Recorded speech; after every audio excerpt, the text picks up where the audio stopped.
ఈ కత్తి తీయాల్సిన అవసరం లేదు. అది తీయాలా వద్దా అన్నది మీరే కదా నిర్ణయిస్తున్నారు.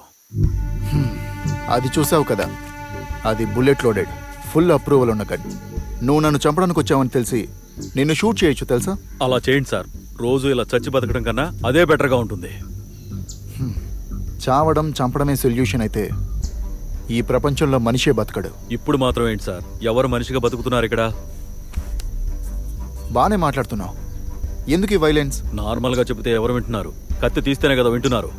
దేశానికి స్వాతంత్రం ఆయుధం లేకుండానే వచ్చిన తర్వాత మీ పోలీసుల దగ్గర, పొలిటీషియన్ల దగ్గర, మీ దగ్గరే పెట్టుకున్నారు కదా.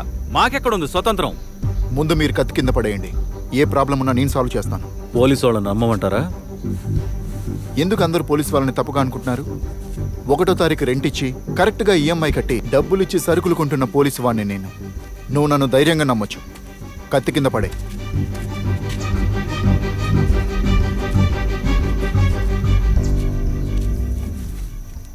అనిత బాగా చదువుతుందంట, అమ్మ కూడా లేదు. ఆమెకి అండగా ఉండాల్సిన నాన్న ఇలా కత్తి పట్టుకుని జైలుకు వెళ్తే అనితని ఎవరు చూసుకుంటారు?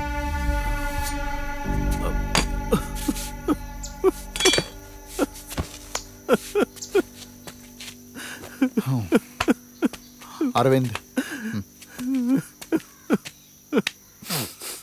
నాకు జీవిత మార్గమైన ఆటోని ఏవో దొంగ లెక్కలు చెప్పి తీసుకెళ్ళిపోయారు సార్. అడగడానికి వెళితే కొడుతున్నారు సార్. నేను ఆటో ఉంటేనే బతకగలుగుతాను. నీ ఆటో నీ దగ్గరకు వస్తుంది. దానికి బాధ్యత నాది. ధైర్యంగా ఇంటికి వెళ్ళు. అరవింద్ సార్, రిపోర్ట్ ఏమీ ఫైల్ చేయొద్దు. నేను మాట్లాడని చెప్పి ఫైనలైజ్ చేయండి. Okay sir. చెప్పండి. ఏ ఏరియా? సరే, నేను వస్తున్నా. ప్రెస్ వాళ్ళు వచ్చే ముందు రిమూవ్ చేయండి. Okay sir. మర్చిపోకుండా బ్లడ్ శాంపిల్స్ తీసుకోండి. లాస్ట్ టైం కూడా ఎక్కడో చచ్చిన వాళ్ళని తీసుకొచ్చి ఇక్కడ పెట్టారని పీపీ చెప్పాడు. ఏ టైంకి? 2 o'clock sir. Reporting time 3:15 sir. Disbursal time 4 అని రాసుకోండి. Right sir. వేరే ఏదైనా ఇంప్రెషన్ ఉందేమో చూడండి అమ్మా. ఏంటి శివ, ఏమైనా దొరికిందా? గోడ మీద ఏ ఫుట్ ప్రింట్స్ లేవు. దీనిపై నుంచే జంప్ చేశారు. త్వరగా నాకు రిపోర్ట్ పంపించండి. Okay sir.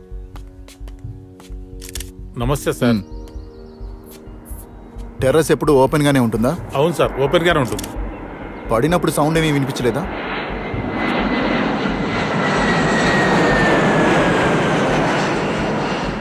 వినిపించలేదు సార్.